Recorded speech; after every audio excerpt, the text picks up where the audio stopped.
पहले तो मैं आपको इस बात का मुबारकबाद देता हूँ कि आप दिल्ली से चलकर आपका अभी जो पता लगा कि आपका घर भी यही है जी। इस बात से हम लोगों को बहुत उम्मीद जगा कि आप वहाँ से चलकर अररिया की समस्या को देखने के लिए आई हैं।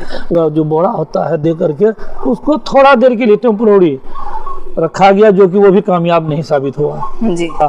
इस काम से हम लोग संतुष्ट नहीं है, ये करने से नहीं चलेगा, क्योंकि अगर पिचिंग अगर किया जाता तो कटान तब रुक सकता था, ऐसे अब नहीं होगा। आप लाख पैसा खर्चा कर दिए, लाख टेंडर कर दिए, करोड़ों का कर दिए, कुछ नहीं होगा। बात है जगदानंद सिंह मिनिस्टर आए थे, हेलीकॉप्टर से उतरे थे, उन्होंने भी आश्वासन दिया था मगर कुछ नहीं हुआ। उनका घर कटा बेचारे का, वो लोग जो यहाँ से विस्थापित हुए उन लोगों को आज तक तो मुआवजा कोई चीज का नहीं मिला। विधायक आबिदुल रहमान साहब जो विधानसभा में क्वेश्चन किए, यहाँ तक कह दिए कि अगर ऐसा नहीं हुआ तो हम फांसी लेकर यहीं खत्म हो जाएंगे। अफरोज राही उर्फ मिट्ठू, ये बच्चा, ये लड़का बहुत पहल किया है इसमें, जो सच्चाई है। इससे अगर किसी को मिर्ची लगे उससे मतलब नहीं है हमको। इस वक्त मेरे साथ नूर आलम साहब मौजूद हैं, वार्ड पार्षद हैं। सबसे पहले मैं सवाल ये पूछूंगी कि यहाँ पर कटाव को लेकर जो प्रोजेक्ट चल रहा है, 8 प्रोजेक्ट चलाए जा रहे हैं बिहार सरकार नीतीश कुमार द्वारा, वो कितना कामयाब है और कटाव लगातार जारी है? बताइए। ये भी जाना मुझे जो जानकारी मिल पाई है, लगातार यहाँ पर कटाव जारी है, इसके बावजूद भी जो मजबूती से काम होना चाहिए प्रोजेक्ट को लेकर, वो प्रोजेक्ट को लेकर काम पूरी तरीके से नहीं हो पाया है। लेकिन अभी जिस प्रोजेक्ट पे काम चल रहा है वो कितना कामयाब होगा या नहीं होगा, क्योंकि मैं जो देख करके आई हूँ उसमें बहुत सारी कमियां मुझे नजर आई है। और यहाँ की जनता, यहाँ की आवाम, उनसे मैंने सवाल पूछा, क्या आप नीतीश कुमार के इस प्रोजेक्ट से खुश हैं या नहीं है? तो जवाब मुझे ज्यादातर यही मिला कि खुश नहीं है। अब नूर आलम साहब से पूछते सवाल कि क्या आप खुश हैं या फिर ये जो प्रोजेक्ट सर चलाया जा रहा है यहाँ पर। सबसे पहले मैं आपका स्वागत करूंगी न्यूज़ विन पर। नूर साहब, आप ये बताएं कि जो प्रोजेक्ट सरकार द्वारा चलाया जा रहा है, कटाव को रोकने की कोशिश की जा रही है और वो बोरी में मिट्टी भर भर करके डाले जा रहे हैं, क्या उससे कटाव रुक जाएगा? पहले तो मैं आपको इस बात का मुबारकबाद देता हूँ कि आप दिल्ली से चलकर आपका अभी जो पता लगा कि आपका घर भी यही है जी। इस बात से हम लोगों को बहुत उम्मीद जगा कि आप वहाँ से चलकर अररिया की समस्या को देखने के लिए आई हैं। वो भी मेरे वार्ड में आई हैं, वो भी बहुत गांव जो कट के चला गया नदी से बाहर, नदी में खासकर सैलाब के टाइम में वहाँ जाके अपना स्पोर्ट पर गई हैं, देख के भी आई हैं क्या स्थिति है। बिल्कुल। और इसके लिए हम लोग बहुत पहले से बहुत कोशिश किए, बहुत मेहनत किए, मगर कभी इस पर ध्यान दिया नहीं गया। जी जी। अभी जो मान लीजिए इस बार जो आया, बार के टाइम में भी थोड़ा बहुत मिट्टी या बालू का जो बोरा होता है दे करके उसको थोड़ा देर के लिए टेम्परोरी रखा गया, जो कि वो भी कामयाब नहीं साबित हुआ जी। फिर उसके बाद हम लोग कोशिश करके मंत्री, आपदा मंत्री से मिले, शाहनवाज साहब से, विधायक अररिया से भी मिले, तो उन्होंने बहुत फिर भी जो भी किया अभी कुछ जगह पर ला करके काम को पटरी पर लाए, नहीं किया बेचारा, जो हो सका कर किए। और उसका टेंडर भी हुआ, काम भी स्टार्ट हो गया है, मगर जिस ढंग का काम हो रहा है इस काम से हम लोग संतुष्ट नहीं है, ये करने से नहीं चलेगा, क्योंकि जिस जगह ये काम हो रहा है वहाँ इस तरह का करंट आता है बाढ़ के सब वक्त में, कुछ नहीं, सब करंट में सब बह जाता है, सब खत्म हो जाता है। जी जी। तो करने से क्या फायदा? जो प्रोजेक्ट चल रहा है उसे कामयाब नहीं होगा। तो क्यों इस प्रोजेक्ट के सहारे कुछ और भी काम किया जा सकता है? वहाँ पर एक ही प्रोजेक्ट काम करता है, ऐसे तो हम लोग गांव समाज के लोग हैं, हम लोगों का बात कौन लेगा? इंजीनियर जो कहेगा वो करेगा। यहाँ पर जब है वो जगह को बोल्डर पिचिंग अगर किया जाता तो कटान तब रुक सकता था, ऐसे अब नहीं होगा। आप लाख पैसा खर्चा कर दिए, लाख टेंडर कर दिए, करोड़ों का कर दिए, कुछ नहीं होगा।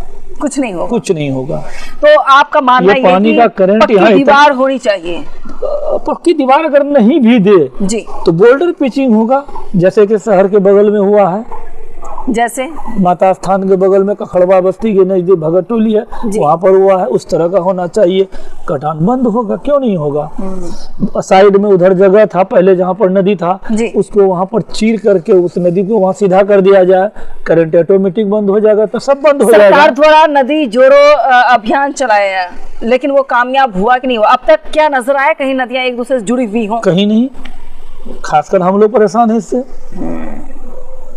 वो नदी कटने के इसमें करीब अभी तक जब से कटना शुरू हुआ है ये तो हम समझते हैं कि बहुत दिन की बात है। जगदानंद सिंह मिनिस्टर आए थे, हेलीकॉप्टर से उतरे थे, उन्होंने भी आश्वासन दिया था मगर कुछ नहीं हुआ। लास्ट में जो थोड़ा बहुत अभी ये काम हो रहा है ये भी तो नहीं के बराबर है जी। फिर भी हम लोग मान के चलते हैं कि चलो थोड़ा देर के लिए कुछ हो। मगर एक बात और है जी, ये जब कटना शुरू होगा तो अररिया मार्केट चला जाएगा।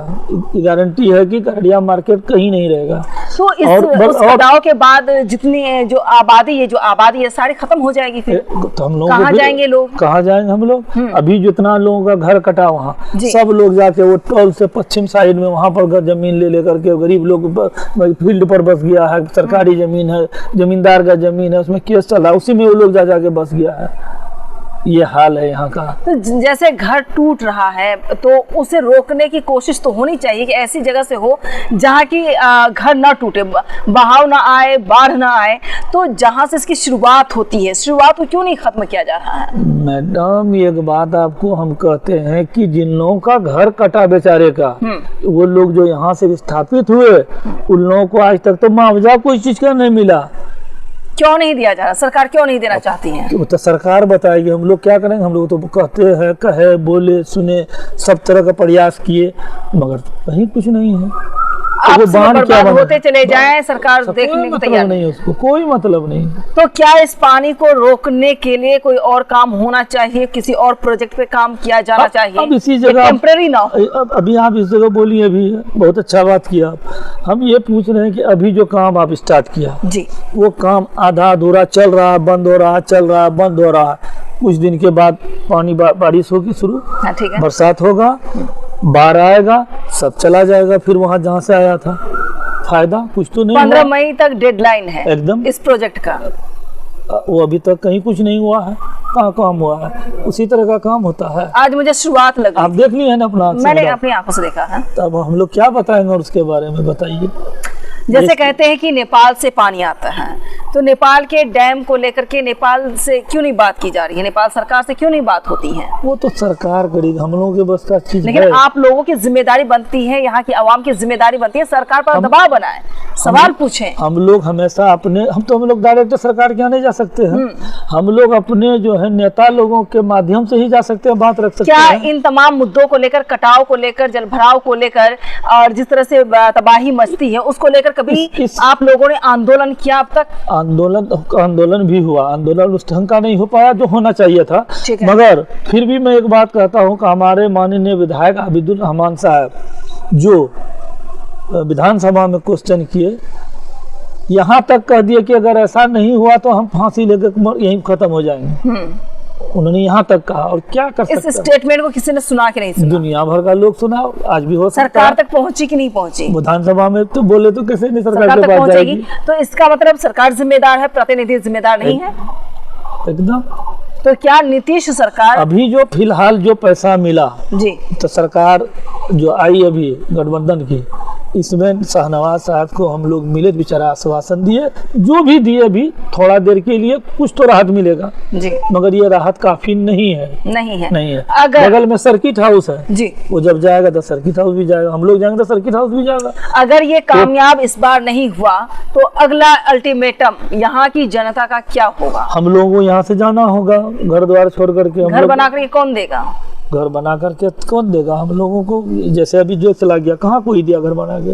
नहीं तो आप लोगों ने क्यों नहीं पूछा कि बाढ़ की वजह से जमीनें धंस रही हैं, खत्म हो रही हैं, घर तबाह हो रहे हैं, पैसा कौन देगा, मुआवजा कौन देगा? जान भी जा रही हैं। हम लोग तो लिखा पढ़ी भी किए, प्रशासन को बोले, प्रशासन तो कुछ नहीं कर रहा है, तो हम लोग क्या कर सकते हैं? प्रशासन भी जिम्मेदार है। एकदम है। हर प्रशासन जो मान लीजिए कुछ हो रहा है, घटना हुआ या घर में आग लग गया, जल गया, हम लोग कहते हैं लिखा पढ़ी करके देते हैं तो आप उसको कुछ मुआवजा देते हैं, तो हम लोग तो प्रशासन को ही नहीं देंगे। बिल्कुल। आपदा विभाग तक आप लोग पहुंचते, जैसा कि मुझे जानकारी मिली कि अब तक जो सैलाब की वजह से 500 घर तबाह और बर्बाद हो गए। एकदम। किसी भी कागज पर क्या ये रिपोर्ट है? ये तो सरकार के पास होगा, प्रशासन के पास होगा। हम लोगों ने जब भी लिख के दिया तो वो उन लोगों के पास होगा, हम लोगों के पास तो कुछ नहीं है। ये बात जो साफ है। नीतीश कुमार को इस प्रोजेक्ट को लेकर क्या कहना चाहिए? क्या सवाल आपके पास होगा कि ये कामयाब नहीं हो सकता है, सरकार को और कोई प्रोजेक्ट लाना होगा? हाँ एकदम, एकदम दूसरा प्रोजेक्ट कोई लाना होगा तब ये बच सकता है। अभी बोले ना हम आपको जी कि कम से कम बोल्डर पिचिंग हो जाए तो ये तो एक टेम्पररी ही सही कुछ दिन के लिए राहत तो होगा। और यहाँ पर अररिया की क्या समस्या है? और अररिया की समस्या यह है कि बाढ़ का इलाका, हम लोग हमेशा खेती बाड़ी हम लोग का सब चीज़ करके आते हैं, बाढ़ के टाइम में से लेके चला जाता है, इसीलिए हम लोगों का ये दुर्दशा है। यहाँ के लोगों का गरीबी इतना है जिसका जवाब नहीं है। यहाँ का लोग पलायन करके सब बाहर चला जाता है कमाने के लिए। अगर किसी का घर में आग लगता है ना तो आदमी नहीं मिलता 10-20 की घर का आग बुझावे।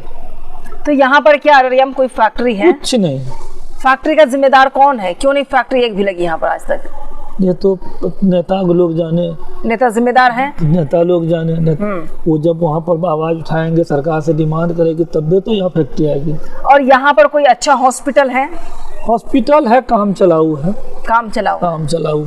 तो काम चलाओ के सहारे ही अररिया की जनता रहती है। एकदम हम लोग बेबस हैं। आप लोग नहीं चाहते कि जैसे पटना डेवलप है वैसे ही अररिया भी डेवलप हो?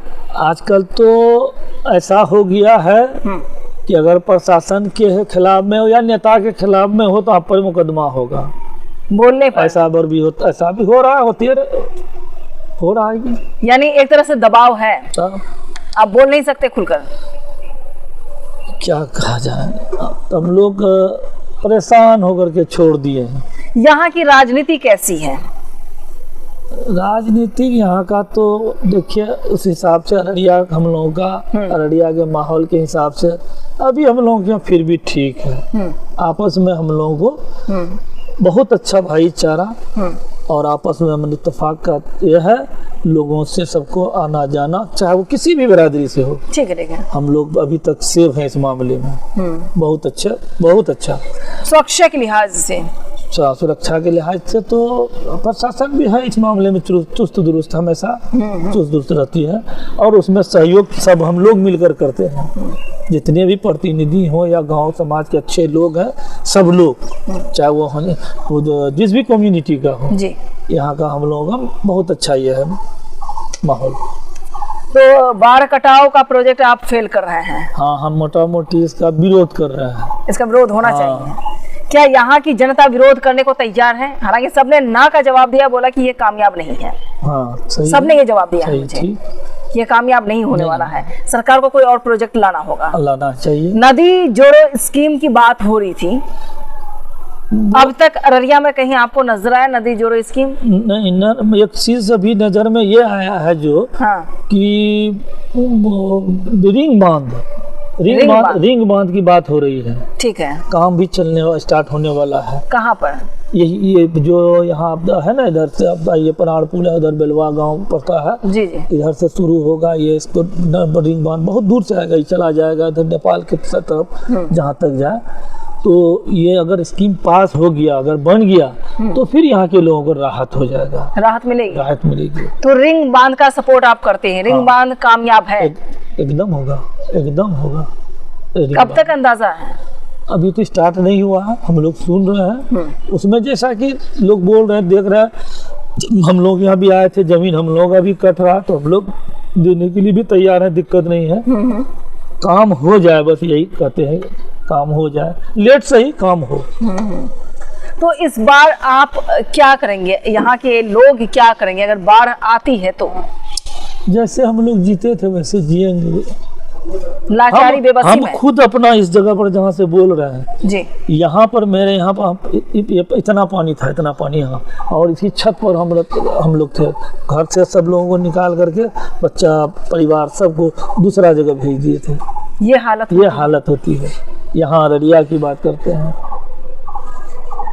इसके बावजूद सरकार की नजर में नहीं है कुछ नहीं। क्या ये जो प्रोजेक्ट चल रहा है या साल दर साल हर साल ये कटाव और यहाँ पर बारिश का पानी और बाढ़ आनी ही है, तो क्या ये आमदनी का जरिया है? क्योंकि मजबूती से अगर काम जब तक नहीं हो रहा है, हर साल आप प्रोजेक्ट पास करेंगे, हर साल आप पैसे भरेंगे, करोड़ रुपए का स्कीम चलाएंगे, तो कहीं ना कहीं आमदनी का अड्डा है ये। एक बार आने से जितना नुकसान होता है, सरकार जो मान लीजिए मुआवजा लोगों को तो नहीं देती है। क्या मुआवजा देती है सरकार? कुछ नहीं, घर में किसी 5,000 6,000 वाला जो स्कीम है सब लोगों को दिया जाता है।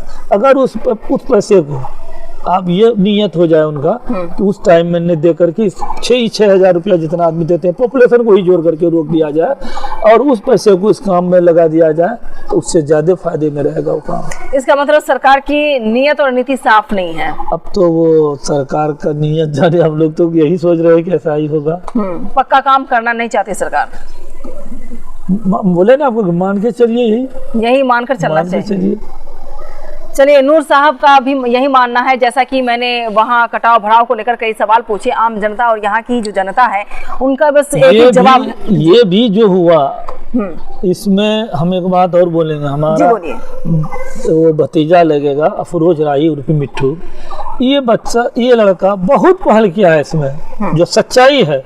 इससे अगर किसी को मिर्ची लगे उससे मतलब नहीं है हमको। ये हमेशा कुछ न कुछ होते रहा, हमको कहता रहा कि चचा ऐसा फला जगह मदद का जरूरत है, फला जगह मदद का जरूरत है। हम सब जगह मदद किए और फिर भी इतना तो ये जगह पर आया। और जब ये आ गया तो बहुत लोग उसमें थोड़ा सा जैसे दाल पकता है ना, क्रेडिट लेने के लिए तैयार हो जाता है। वही हाल है। हाँ, अफरोज राही साहब ने बहुत सारी मुझे जानकारी दी है कि उन्होंने मेहनत की, किस तरह से हुआ। बिल्कुल बिल्कुल, उनका इंटरव्यू भी है, तो अफरोज राही को भी मैं यहाँ पर इंक्लूड करूंगी। उन्होंने अपना बयान दिया है, उन्होंने कहा है कि काफी मेहनत की गई है, इसके बावजूद ये कामयाब हुआ है। यहाँ के विधायक उन्होंने भी सपोर्ट किया है, सांसद का भी उन्होंने जिक्र किया है। लेकिन सवाल ये है कि जो सरकार द्वारा ये प्रोजेक्ट चलाया जा रहा है, आपदा मंत्री भी बेचारा मदद, जी आपदा मंत्री भी इसमें शामिल है, इन सभी का शुक्रिया अदा कर रही है यहाँ की जनता। लेकिन जो प्रोजेक्ट अभी चल रहा है वो पूरी तरह से कामयाब नहीं है। और जिसको लेकर यहाँ की जनता जो है वो सवाल पूछ रही है कि क्या 1 साल के टेंडर पर इतना खर्च सरकार करती है तो एक बार खर्च कर करके सरकार मजबूती के साथ प्रोजेक्ट पास क्यों नहीं करती है, ताकि हमारी स्थिति ठीक हो। क्योंकि मैंने सुना कि एक महिला कहती है कि मौत के मुंह पे हम लोग बैठे होते हैं, कब मौत आ जाए कहना मुश्किल है। जब आप देखते होंगे बाढ़ आती है, सैलाब आता, तो उस वक्त यहाँ की जनता, सीमांचल की जनता किस तरह से त्राहिम होती है। हर तरफ जानवर हो, पशु हो, इंसान हो, अपनी जान को बचाने की पुरजोर कोशिश करते हैं, इसके बावजूद भी नाकामयाब साबित होते हैं। तो सरकार को चाहिए कि प्रोजेक्ट ऐसा पास हो ताकि लोगों को राहत मिल सके। हर साल जो परिवार टूट रहा है, बिखर रहा है, जो परेशान हो रहा है, इस तबाही से उसको बचाया जा सके। क्योंकि सभी को पता है कि जून से जुलाई के महीने में ये आपदा आनी है और मौत भी आनी है। ये इस तरह से तबाही के उस आलम में लोग गरीब हो रहे हैं और बार बार ये पूछा जाएगा कि नहीं, सीमांचल की जनता गरीब क्यों है, सीमांचल गरीब क्यों है, सीमांचल के लोग गरीब क्यों हैं, सीमांचल के लोग बेरोजगार क्यों हैं, भुखमरी के शिकार क्यों है। तो जरा सवाल का जवाब जरूर आप लोग दें कि अगर आपका घर हर साल टूट रहा हो और एक घर बनाने में कितना खर्च हो, और उस सवाल के साथ साथ आप ये भी जवाब और सवाल कर सकते हैं कि एक घर बनाने में क्या 6,000 रुपए काफी है। तो ये जवाब आपके पास